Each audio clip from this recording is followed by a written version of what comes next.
Hey, the Mariners did a thing. The Mariners acquired Gregory Santos from the Chicago White Sox in exchange for Zach DeLoach, Prelander Berroa, and the 69th pick of the 2024 MLB draft. Remember, those competitive balance picks are picks that can be traded. Everything else, baseball's still in the dark ages, but you can trade competitive balance picks. That's why they are able to trade the 69th pick. Nice. And this all according to Jeff Passan, by the way. Let's give him the credit. He's an unheralded, scrappy young man who breaks every flippin' trade. Before we get into the trade, thank you, Simply Seattle, for sponsoring the show. Use code MOLLYWAT15 once you're at Simply Seattle to take 15% off your order. They're awesome. So glad to have them as a sponsor. They're the best, the absolute best, and I would really appreciate it if you showed them that support. Link in the description to get all of your goodies.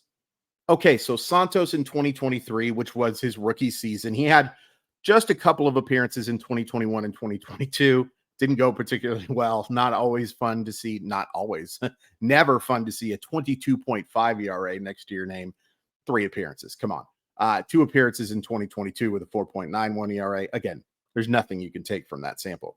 2023 is a pretty big sample, and he had a 3.39 ERA over 60 appearances, 66 strikeouts in 66 and 1/3 innings against 17 walks.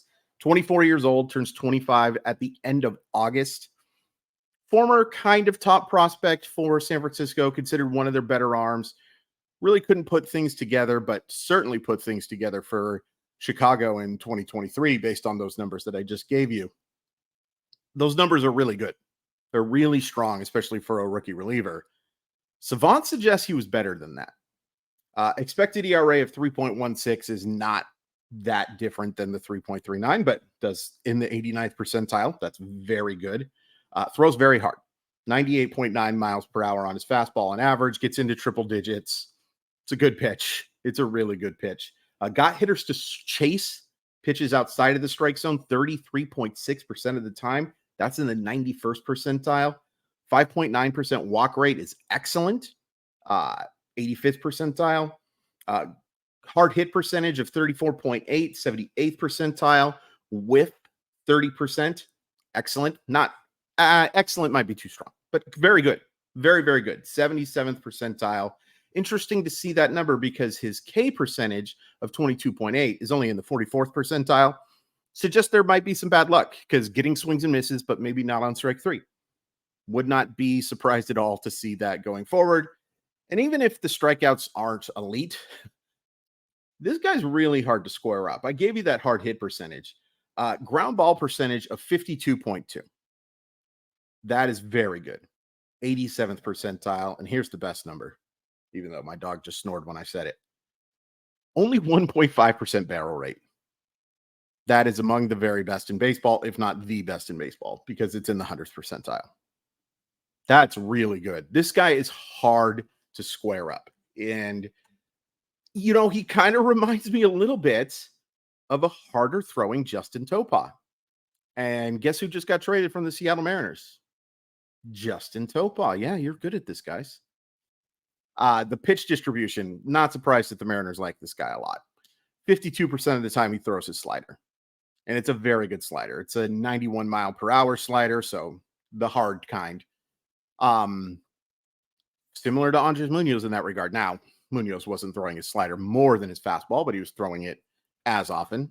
I could be wrong about that. I've had a long week. But you know what I'm saying. Like that slider is his go-to pitch, and then he throws his fastball 46% of the time. Mariners love these slider guys. They just love them. Let's take a look and see what his numbers were per pitch. Also, he threw his changeup 1% of the time. That's, that's a thing. But let's take a look at the actual pitch tracking numbers. So the slider threw it 52% of the time, like I said, 551 of them. Hitters hit 196 against it, a slugging percentage of 203, a weighted on base average of 223. They swung and missed 37.5% of the time, 30.8 K percentage. That's really good. That is an elite slider. Run value of 17, among the very best in baseball. His sinker was pretty bad. Batting average on it was 343, and he threw this 458 times, slugged 481 against it, a weighted on base average of 403, 21.1% whiff, and a K rate of 15. That's bad. That's really bad. The difference between those two pitches is palpable. And it's important to point that out because they are really the only two pitches that he throws. He threw a four-seam fastball 23 times, much more success with it, batted 222 against it, but only got 7.7% whiffs, didn't strike anybody out with it. And then his change, he threw, there were three of them, and they hit 500 against it. Got some whiffs, 25%. So that number can't be completely right. 15 changeups. I apologize. So you got the still number still doesn't add up because 4 out of 15 is a little above. Anyway, long story short, slider really good. Fastball not so much. That's okay because he's pitching in relief. And we're not asking Gregory Santos to be the closer. We're asking him to be a high leverage reliever along with Matt Brash. He really is just taking the Justin Topa role. I think it's possible they're looking at a move like this in order to move another reliever.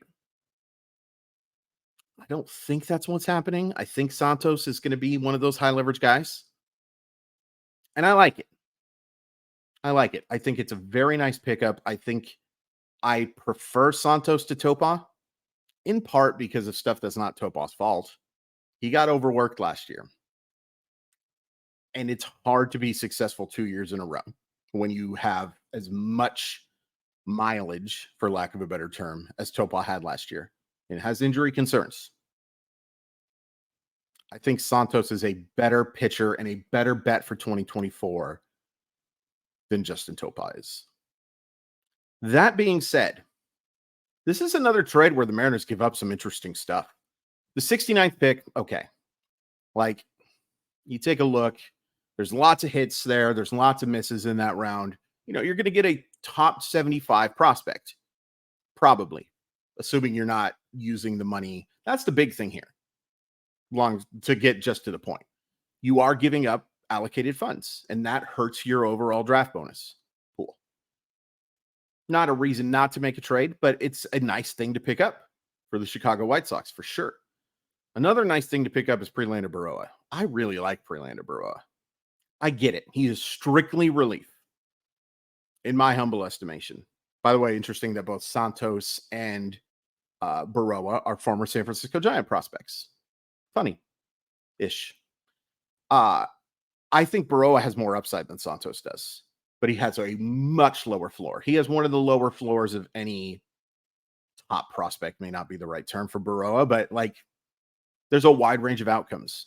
But there is a chance that Berroa is if star reliever is such a possibility, if that's a real thing, Prelander Berroa could reach that. I will be really curious to see if the White Sox give him a chance to work in high leverage at some point this year. Again, huge risk, but huge reward that comes with it. I will be really curious to see how the White Sox deploy him, and I'll root for him because he's one of my favorite guys to watch over the last year in the minors, and I wish nothing but success for him, for most people, honestly, but I hope Berroa goes out and shoves, and it's a trade the Mariners could regret. And that's not even including Zach DeLoach. Now, DeLoach is a really interesting one. He's a former second-round pick. Pretty good approach. Had success in Tacoma last year. There is a lot of swing and miss here. And I think you're talking about fourth outfielder. Maybe even not even fourth outfielder, fifth. That type of guy. Some questions about whether he needs to be a platoon, even if he is a regular. But a nice get as what I would call third piece in this trade. I think that's pretty solid. Would not be shocked at all if he helps the White Sox this year. Now, again, I think all three of these things are movable. And Gregory Santos, I think, is really going to help the Seattle Mariners. Probably obvious point is obvious. I'll be curious to see what they do with that fastball, what they work on to make that a more effective pitch because it couldn't have been less effective in 2023. But that slider's filthy. And the Mariners love these type of guys. Good luck, major league hitters, facing Andre Munoz, Gregory Santos, and Matt Brash's slider next year, especially right-handers. Have fun.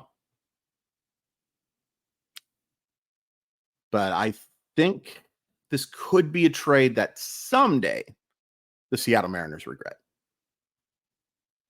Don't mind it. Like it, in fact. If you're rating it on a scale of 1 to 10, I'd probably give it a 7. But I like it for the White Sox a lot too, especially for a team that does not need Gregory Santos in 2024. They're terrible. They are awful. So you might as well get some upside. You definitely get in Berroa. You get a nice floor, maybe too strong a word, but an intriguing prospect in DeLoach, and you'll be able to get a nice player and add to your draft bonus with the 69th pick.